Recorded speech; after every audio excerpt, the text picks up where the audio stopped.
After my natural delivery, I was diagnosed with pelvic relaxation. That left me with almost no muscle tone down there. My husband, whose size was completely mismatched with my condition, refused to sleep with me anymore. When my father-in-law found out, he cornered me in the bathroom with a dark, knowing look. He confessed to suffering from acromegaly and suggested we might be a perfect physical match. That evening, I made a point of putting on a pair of black sheer stockings, but my husband, Gordon Rudd, claimed that he had a lot to deal with at work, so he grabbed his pillow and went to the study. I was so upset that I was on the verge of tears. The baby's already 3 months old, and you've only touched me once since then. I have needs, too. Don't you know you have a problem? Please just satisfy me this once. I'll squeeze tighter this time. Tighter. My foot. Give me a break. You're too loose for me to feel anything. I get more out of my hand. And you better take my advice. And have Dad take a look at you as soon as possible. As he walked away, without hesitation, I could no longer hold back my tears. In the end, I could only blame myself. After all, I had no right to resent Gordon. Me husband and I used to be deeply in love. We had always been satisfyingly intimate. 3 months ago, I gave birth to twins through natural delivery. My birth canal tore during labor. I needed more than a dozen stitches. After that, everything down there became unbearably loose. Or intimacy took a massive hit. My husband slept with me only once after the birth, then flatly refused to do it again. These past few weeks, I had been making do with eggplants, cucumbers, and stuff. But as big and thick as those things were, they could not compare to a real warm man anything. They only made my craving stronger. That night I was so desperate, I swallowed my pride and begged my husband again. However, not only did he refuse me outright, he once again told me to find time to see his father for treatment as soon as possible. My father-in-law, Mark Rudd, was a gynecologist, specialist at a top-tier local hospital, was incredibly skilled. People even called him a miracle worker in gynecology. He was my father-in-law after all. How could I, as his daughter-in-law, possibly go to him with a problem like that? Even though Mark was nearly 50, he was strikingly handsome. He always wore a pair of gold-rimmed glasses that made him look refined and scholarly.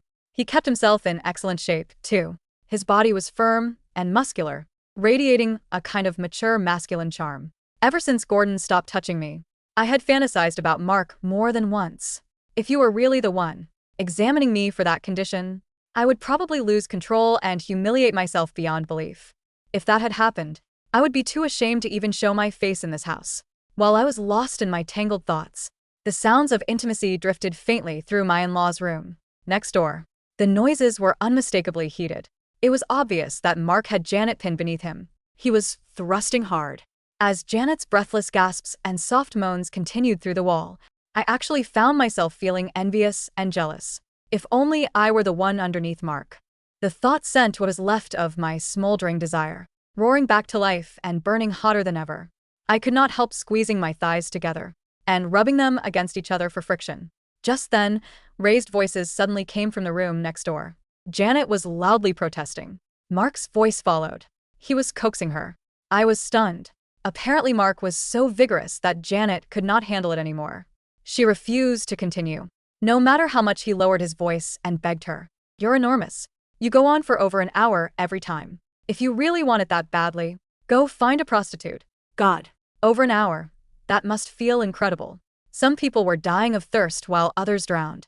Mark's size and stamina were astonishing, yet Janet treated it like a burden. Meanwhile, I was empty and aching with need. Yet Gordon would rather take care of himself than touch me even once. World really was not fair. With a sigh, I climbed out of bed and padded miserably to the guest bathroom. In the living room, standing in front of the mirror, I looked at myself. My skin was fair and smooth. I had a body with curves that turned heads. Anyone who saw me would call me a beauty. Yet despite my perfect appearance, my husband paid no attention. I was left to rely on myself. I stood in front of the mirror, lifted one leg, and bit my lip. I started pleasing myself. When Janet had suggested that Mark find a prostitute, I wished I could just rush in and tell him not to bother looking, and that he should just come to me. I was cleaner than a prostitute. More importantly, I needed it much more than they did. I thought, God, what am I thinking? He's my father-in-law. The more I tried to stop myself, the more those thoughts kept creeping in without realizing it. I even started to whisper, Mark, harder. Do it harder. The forbidden thrill. and the madness of it all made me feel more aroused than ever. I got carried away as my hand moved faster and harder. I did not even realize how loud my moans have become. The bathroom door gently creaked open. I was so horrified I felt the color drain from my face. I immediately stopped and opened my eyes. I tried to clamp my mouth shut, but a desperate moan still slipped out before I could stop it. But ere eyes locked, I wished I could just disappear right there on the spot. The person standing in the doorway was not anyone else. It was Mark. When I saw the way Mark's gaze darkened, I realized my nightgown was around my ankles. I had moaned so loudly just now. He must have heard everything from outside the door. Seeing me in such an embarrassing state, even an idiot could guess what I had been doing. I really should just die. He was my husband's father. He was my father-in-law. I had just been touching myself, moaning his name, begging him to go harder on me. He must have heard it all, and figured out that I had just been getting myself off, while fantasizing about him. We lived in the same house. We would see each other every day. How was I supposed to face him after that? He would think I was nothing but a cheap, desperate woman lusting after her own father-in-law. Panicking, I quickly pulled my nightgown up to cover myself and hide the mess I had made. My face turned bright red with shame. I lowered my head and said in a low voice, "Mark, I'm so sorry. You won't think less of me, will you?" No. Mark replied softly. His voice was full of concern. "But are you having problems with Gordon? Why are you?" Thankfully, he did not mention me moaning his name. Whether he really had not heard or was pretending not to, I could not tell. I was stammering with my face still flushed. It's a sweat were beginning to form on my forehead. Just thinking of the way Gordon had looked at me, the torment of those nights made me want to just spill everything and ask Mark for help. However, no matter how badly I wanted to tell him, the words would not come. Tell me what's going on. Maybe I can help. Walked closer and gently patted my shoulder. He looked at me with such warmth and told me not to be afraid. His steady, mature presence and reassuring calm suddenly gave me the courage I had been lacking. Finally, I lowered my head in embarrassment. My face was burning as I spoke in a voice barely above a whisper, stammering as I confessed my shameful problem to him. He seemed a little surprised. He said the birthing muscles had a strong ability to contract, usually even after a tear and stitches.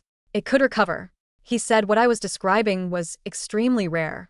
Here's what we'll do. Let me take a look and see exactly what's going on. I blinked, thinking I had misunderstood him. I had mustered the courage to share my condition with him, under his encouragement, but to show him down, there was a line I could not cross. Noticing my hesitation, he reassured me with patience. It's completely normal to feel embarrassed. I know I'm a man and I'm Gordon's father, but I'm a doctor, a gynecologist. I've seen all sorts of women's bodies, so there's really nothing to worry about. When I still hesitated, he added, "Look, since you're feeling shy about it, I'll help you." Before I could protest, he lifted me and sat me on the sink. Before I even had time to react, he had already pulled my skirt up. With a swift motion, I realized that my panties were long gone. At that moment, I was completely exposed without any cover. Mark had been so direct about it. I felt my face flush an even deeper shade of crimson. I could hardly believe I had ended up here, completely exposed in front of him like this. I watched as his gaze fixed intently on that place. His Adam's apple bobbed as he swallowed. It was loud enough that I could hear it. Mortified, I instinctively brought my hands down to cover myself. He gently moved them aside. "Be good. Let me take a proper look." As he said that, he touched it directly. He was examining me like a meticulous inspector. He carefully parted it and felt along the contours. His fingers were tracing the skin. He was not even wearing gloves. His rough hand, calloused and worn, grazed against me. My body trembled uncontrollably. Then I felt a sudden wave of heat rushing through me. This was bad. I thought at any rate I would start reacting. I wanted to stop him, but my body felt weak and limp. My eyes could not help but keep drifting back toward Mark. Mark was wearing nothing but a pair of loose boxer shorts. His upper body was completely bare. His 8-pack abs were perfectly defined. His waist and abdomen were lean and powerful. From his navel down to his lower abdomen, there was even a small trail of hair. The overwhelming scent of raw masculinity hit me all at once. I instantly felt a surge of heat inside my body, like a sudden fire had been lit within me. After what felt like a full examination, looking, feeling, and probing, Mark finally reached his conclusion. "You're dealing with postpartum muscle atrophy. Some people commonly call it pelvic relaxation. Normally, a woman can accommodate 2 or 3 fingers. In your case, I can fit my whole hand. Gordon is probably no more than 4 inches. So, I imagine things between you haven't been very satisfying. I nodded. I felt a flicker of hurt surfacing. Yes, he won't even touch me anymore. Earlier, I was even. Don't worry too much. There's a way to treat it. The problem is finding the right person to help you. There is. Gordon could help me, I said innocently. But didn't you just tell me things between you weren't working? The treatment I'm suggesting requires a man who's physically compatible with you. You need to be with him continuously for about a week. During that time, it has to happen once a day. That's the only way to prevent the muscles from continuing to deteriorate. What kind of bizarre treatment was that? Was that not basically cheating? Besides, with how loose I was, where would I even find a man who was a match for me? There simply was no one like that. Seeing that, I was still hesitant. Mark actually said, there probably aren't many men like that. Tell you what, let me try it with you. To be honest, I have acromegaly in that area. We might actually be a perfect match, huh? Had his growth been abnormal? But given our relationship, was this even okay? I hesitated, but Mark cut me off firmly. No more. But if your condition isn't treated soon, it's only going to get worse. With that, he reached forward and pulled my legs apart. I ended up facing him in an unbearably humiliating position. The next second, Mark eagerly yanked his shorts down. In an instant, something enormous sprang free. My breath hitched, the sound echoing sharply against the cold tile walls of the guest bathroom. The hum of the ventilation fan felt distant, drowned out by the frantic hammering of my heart. Before me stood Mark Rudd, a man whose professional reputation was flawless, but whose current gaze held a dark, predatory intensity that had nothing to do with medicine. Mark, we can't, I whispered, my voice trembling as I instinctively tried to pull my legs together. Hush, he murmured, his voice a low, commanding rumble that seemed to vibrate through my very bones.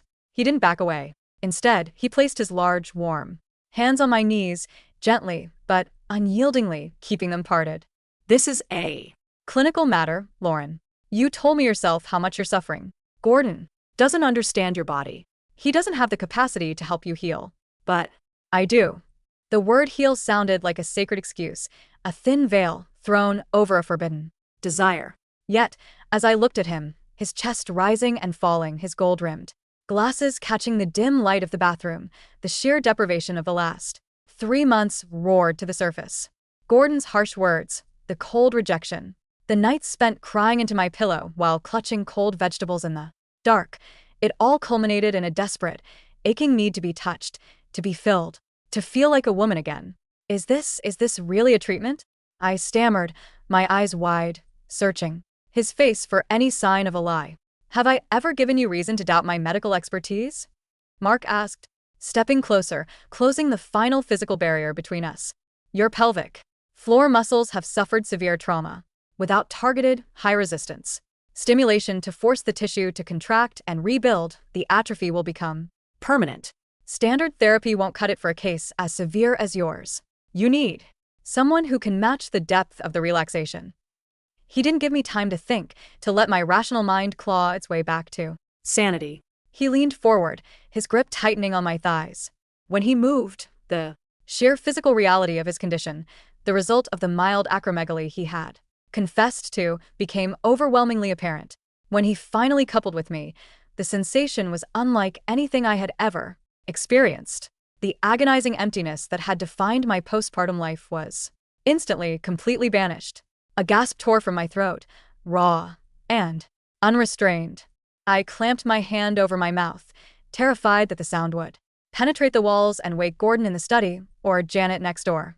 Don't hold it in, Mark whispered in my ear, his breath hot against my neck. His movements were slow, deliberate, and incredibly powerful, designed to stretch and force the damaged muscles to react. Let me feel how much you need this. The shame was paralyzing, but the pleasure was absolute. For weeks, I had felt like a broken, discarded object. Now, in the arms of my father-in-law, I felt alive. My body, which I thought was ruined forever, began to respond. The dormant muscles, forced to accommodate him, clung to his warmth. Every movement felt like a dangerous tightrope walk over an abyss of ruin, yet I wanted nothing more than to fall. When it was over, I was trembling, clinging to the edge of the sink for support. Mark pulled away, his expression returning to that of a calm, collected professional, though his breathing was still heavy. He pulled up his boxers, adjusted his glasses, and looked down at me with a steady, clinical gaze. "Once a day, for at least a week," he said, his voice dropping to a whisper. "We'll do this when the house is quiet. Keep your strength up, Lauren. We've only just begun the treatment." Without waiting for me to reply, he slipped out of the bathroom, leaving me alone in the dim light, shivering, covered in sweat, and utterly lost to a transgression from which I could never return. The next morning, the domestic routine of the Rudd household resumed with an agonizing normalcy that made my skin crawl. I sat at the kitchen island, cradling a lukewarm cup of coffee, my body aching in places it hadn't in months. The twins were asleep in their nursery upstairs. A rare moment of quiet in the house. Gordon walked into the kitchen, dressed in his crisp corporate attire, his eyes glued to his tablet. He barely glanced at me as he poured himself a cup of coffee. "Did you find time to talk to my dad?" Gordon asked, his tone transactional, as if he were asking if I had taken the car in for an oil change. I froze, my mug hovering near my lips. Yes. We spoke briefly last night." "Good," Gordon said, taking a sip. "He's the best in the business. If anyone can fix whatever went wrong down there, it's him. I'm sick of sleeping in the study. Lauren, it's affecting my focus at work. Get it sorted out." The sheer coldness of his words cut deep, but this time, the pain was accompanied by a bitter, dark spark of resentment. "If only you knew," I thought, looking at his handsome, indifferent face. "If only you knew what your father did to fix me last night." Just then, the back door opened, and Mark entered, carrying the morning paper. He looked immaculate, shaved, dressed in a soft cashmere sweater, the epitome of a distinguished patriarch. "Morning, Gordon." "Morning, Lauren," Mark said, his voice calm and even. "Dad," Gordon nodded. "I was just telling Lauren to make sure she follows your advice. Did you get a chance to look at her case?" "We've discussed a preliminary treatment plan," Mark said, walking over to the counter and pouring himself some juice. He looked directly at me over the rim of his glass, his eyes holding a secret, heavy promise. "It's a complex case of postpartum pelvic relaxation. It will require daily, intensive physical therapy to see any real progress. I've agreed to oversee it personally." "Great. Thanks, Dad. I knew I could count on you," Gordon said, checking his watch. "I've got a meeting. See you guys tonight." He grabbed his briefcase and left, without offering me a kiss, a touch, or even a kind word. Once the front door clicked shut, the silence in the kitchen became suffocating. "He has no idea," I whispered, staring down at my coffee. Mark walked over, stopping just behind my stool. He didn't touch me, but his presence was overwhelming. "He doesn't need to know, Lauren. This is between doctor and patient. And more importantly, it's working, isn't it? Tell me you don't feel different today." I closed my eyes. He was right. The constant, hollow ache I had felt for 3 months had been replaced by a deep, lingering warmth. But the psychological weight of what we were doing was a heavy, suffocating blanket. "Janet," I whispered. "What about your wife? She was complaining about you last night, Mark. She said you were too much for her." A dark smile touched Mark's lips. "Janet has always preferred a quiet, simple life. She doesn't understand the depth of my needs, nor does she care to. But you're different. Your body was made to handle me. We are a physical match made by fate, Lauren. Meet me in my study at 2 this afternoon. Janet will be out at her bridge club." He patted my shoulder, a gesture that looked innocent but lingered just a second too long, and walked away, leaving me to navigate the wreckage of my own conscience. For the next 4 days, the house became a stage for a silent, forbidden drama. Every afternoon, while Janet was away and the babies were napping, I would find myself walking down the hallway to Mark's private study. The room smelled of old paper, leather, and his distinct, masculine cologne. It was a room Gordon was rarely allowed to enter, but for me, the door was always left unlocked. The treatments grew more intense with each passing day. Mark was meticulous, guiding me through what he claimed were physical exercises designed to rebuild my muscle tone. He would instruct me to contract, to hold, to release, using his own body as the measuring gauge. "Excellent," he would murmur, his hands gripping my hips as he moved within me. "I can feel the resistance returning. You're doing beautifully, Lauren. Much better than yesterday." I lost myself in those afternoons. The guilt was still there, a constant whisper, in the back of my mind, but it was drowned out by the sheer, intoxicating rush of feeling desired. For the first time since the twins were born, I felt beautiful. I felt powerful. When I looked in the mirror, the dullness in my eyes had been replaced by a flushed, vibrant glow. But as the physical symptoms of my relaxation began to improve, as I felt myself tightening and recovering, a creeping sense of unease began to take root. It started on the 5th day. Mark was at the hospital, and I was home alone with the babies. I decided to do some research online. Throughout our sessions, Mark had used highly technical medical jargon to justify our encounters, but something about the phrase high-resistance physical therapy began to sound strange to me. I sat down at the computer and searched for postpartum pelvic relaxation treatments. I scrolled through medical journals, physical therapy blogs, and OB/GYN forums. I searched for postpartum muscle atrophy treatment physical match. Nothing. The standard treatments for pelvic relaxation were well documented. Kegel exercises, pelvic floor physical therapy overseen by a female therapist, biofeedback devices, vaginal cones, and in severe cases, surgical reconstruction, like an anterior colporrhaphy. Nowhere, not in a single medical textbook, research paper, or forum, was there any mention of daily intercourse with a physically mismatched partner as a valid treatment. In fact, several articles explicitly warned that engaging in vigorous intercourse too soon after a severe perineal tear could worsen the condition, cause microtears in the scar tissue, or lead to chronic infection. The screen glowed coldly in the quiet room. My breath caught in my throat as the realization washed over me like a bucket of ice water. There was no medical treatment. Mark hadn't been curing me. He had lied to me. He had used his authority as a doctor, his status as my father-in-law, and my own postpartum vulnerability to manipulate me into his bed. He had preyed on my desperation, my damaged self-esteem, and my husband's neglect to satisfy his own monstrous, repressed desires. The warmth in my chest instantly turned to ashes. I stared at the screen, a silent sob escaping my lips. I had betrayed my husband, betrayed my family, and degraded myself, all for a lie told by a man I thought was helping me. The shock of the discovery left me numb. I spent the rest of the afternoon in a daze, holding my babies close, tears silently streaming down my face. How could I have been so blind? I was a college graduate, a sensible woman, yet I had allowed myself to be gaslit by a predator wearing gold-rimmed glasses and a doctor's coat. When 2 o'clock arrived, my phone buzzed. It was a text from Mark. Janet is running late at her club. Meet me in the study in 10 minutes. My stomach churned with a mixture of terror and white-hot rage. I stood up, smoothing down my skirt. The fear was there, but the anger was stronger. I was no longer the desperate, crying woman standing in front of the bathroom mirror. I was a mother, a wife, and I had been violated under the guise of medical care. I walked down the hall and pushed open the heavy oak door of his study. Mark was already there. He had removed his sweater, standing in his undershirt, his muscular build imposing in the dim light of the room. He turned to me with a confident, knowing smile. "You're late, Lauren. Come here," he said, reaching out a hand. I didn't move. I stood in the doorway, my hands clenched into fists at my sides. I looked at Mark. His hand paused in midair. His smile faltered slightly, but his eyes remained calm behind his glasses. "Looked what up?" "Pelvic relaxation treatments," I said, my voice shaking but clear. I looked up. Postpartum muscle atrophy. I searched every medical database I could find. There is no such thing as high-resistance physical therapy using what you did. It's a lie. You made it up.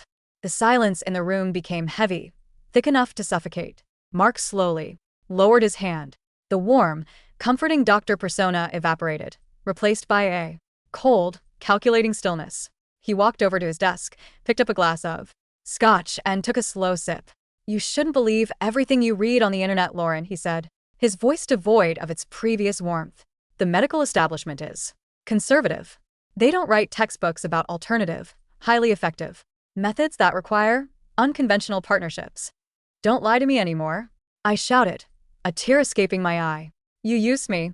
You saw how broken I was, how much Gordon was hurting me, and you used your medical license to trick me into sleeping with you. You're a monster, Mark. You're my husband's father." Mark set his glass down with a soft click. He stepped toward me, his towering height suddenly feeling incredibly threatening. And what are you going to do about it, Lauren? Are you going to tell Gordon? Do you think he'll believe you? He stopped just inches from me, looking down with a chilling, arrogant confidence. Think about it. You came to my bathroom, moaning my name while touching yourself. You let me touch you. You came to this study, willingly every day. If you tell Gordon, who do you think you will blame? His respected, miracle worker father, or his loose, desperate wife who couldn't keep her hands off his dad? His words were like physical blows. The horrific truth of my position laid bare. He had built a perfect trap. By participating, I had complicity written all over me. He won't just divorce you, Mark whispered, his face close to mine. He'll take the twins. With my medical testimony about your instability and postpartum depression, you won't stand a chance in court. You'll lose everything, Lauren. So, let's stop this foolishness. Come here, and let's continue your treatment. He reached out to grab my arm, but I shrank back, my heart pounding with sheer terror. Don't touch me, I gasped. You don't have a choice, Mark said calmly, his grip tightening on my wrist. We finish this week, or I tell Gordon myself that you seduced me. At that exact moment, the front door of the house clicked open. Lauren? Dad? Anyone home? It was Gordon's voice, echoing from the foyer. He was home early from work. The sound of Gordon's voice frozen both of us in place. Mark's grip on my wrist tightened for a fraction of a second before he let go, his face instantly smoothing out into a mask of professional calm. He stepped back, straightening his undershirt. Go wash your face, he whispered sharply. I'll handle him. But as I looked at Mark, this man who had manipulated my mind, my body, and my family, something inside me snapped. The fear that had paralyzed me for days suddenly crystallized into a cold, hard resolve. If I went along with his lie, now I would be his slave forever. He would own me, my marriage, and my children. I would rather watch the world burn than let him win. I didn't run to the bathroom. Instead, I turned and walked straight out of the study, down the hallway, and into the living room. Gordon was setting his briefcase on the table, looking tired. When he looked up and saw me, his brow furrowed. Lauren, what's wrong? You look like you've seen a ghost. Before I could speak, Mark walked out of the study, completely composed. Gordon, glad you're home early. Lauren and I were just discussing her progress. The treatment is showing some unexpected complications. Is that so? Gordon asked, looking between us. Yes, I said, my voice steady, though my hands were shaking. I reached into my pocket and pulled out my smartphone. Before entering the study, knowing how dangerous Mark could be, I had turned on the voice recorder app. It was a desperate precaution, but it was the only weapon I had. What's that? Gordon asked, gesturing to the phone. I pressed play. The speaker crackled, and then my own voice echoed through the quiet living room. You used me. You saw how broken I was, how much Gordon was hurting me, and you used your medical license to trick me into sleeping with you. You're a monster, Mark. Then came Mark's chilling, arrogant reply, clear as day. And what are you going to do about it, Lauren? Are you going to tell Gordon? Do you think he'll believe you? If you tell Gordon, who do you think he will blame? His respected, miracle worker father, or his loose, desperate wife? The recording continued, playing his threat about taking the twins and using his medical status to declare me unstable. The living room became deathly quiet. The only sound was the faint hum of the refrigerator. Gordon's face went from confusion to shock to a pale, sickly green. He looked at his father, his eyes wide with a horror that seemed to shatter his entire reality. Dad, what is this? Mark's composure finally fractured. His face turned pale, and his hands trembled slightly. Gordon, listen to me. She's manipulating the audio. She's unstable. I told you, postpartum depression can cause severe hallucinations and… Shut up, Gordon roared, his voice cracking with a raw, primal anger. He took a step toward his father, his fists clenched. I heard your voice, Dad. You said it. You slept with my wife? Under the guise of treating her? Gordon. Mark tried to step forward, but Gordon backed away, looking at his father as if he were a poisonous reptile. Get out, Gordon whispered, his voice shaking. Get out of my house. Now. Gordon, be reasonable. Get out. Gordon screamed, the veins in his neck bulging. The noise woke the twins, and their distant, fragile cries began to echo from upstairs. Mark looked at Gordon, then at me. The arrogant, powerful doctor was gone, replaced by an exposed, desperate man who realized his career, his family, and his reputation were hanging by a thread. Without another word, he grabbed his coat and hurried out the front door, slamming it behind him.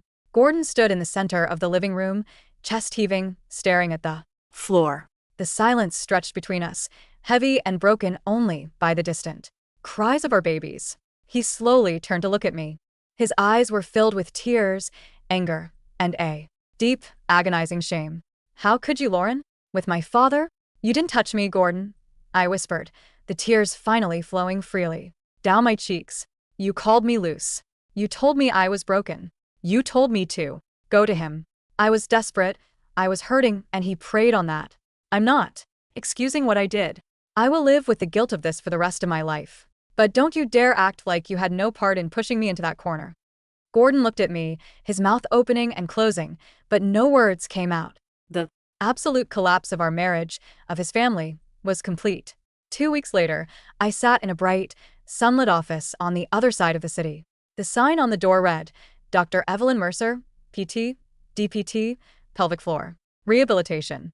Dr. Mercer, a kind, middle-aged woman with a warm smile, looked over my intake forms and medical history. She didn't judge me. She didn't look at me with pity. She treated me like a human being.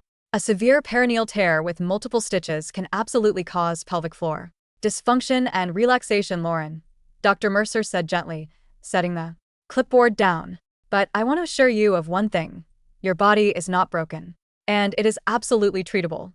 Through structured physical therapy, biofeedback, and targeted exercises, we can rebuild your strength and coordination. It takes time, patience, and professional guidance, but you will recover." Hearing those words, real, professional, medical validation, felt like a heavy weight being lifted from my chest. I took a deep breath, the first real breath I felt I had taken in months. "Thank you," I whispered. The road ahead was going to be incredibly difficult. Gordon and I had separated. The marriage was over, shattered beyond repair by the secrets, the neglect, and the betrayal. We were communicating only through lawyers, arranging co-parenting for the twins. Mark's career was in ruins.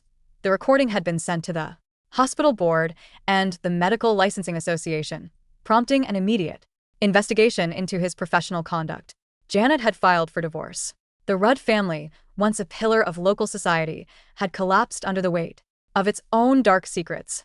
But as I walked out of Dr. Mercer's clinic into the warm afternoon sun, I didn't feel the crushing weight of despair anymore. I walked to my car, where my twin babies were waiting in their car seats, looked after by a trusted babysitter. My body was healing. My mind was clearing.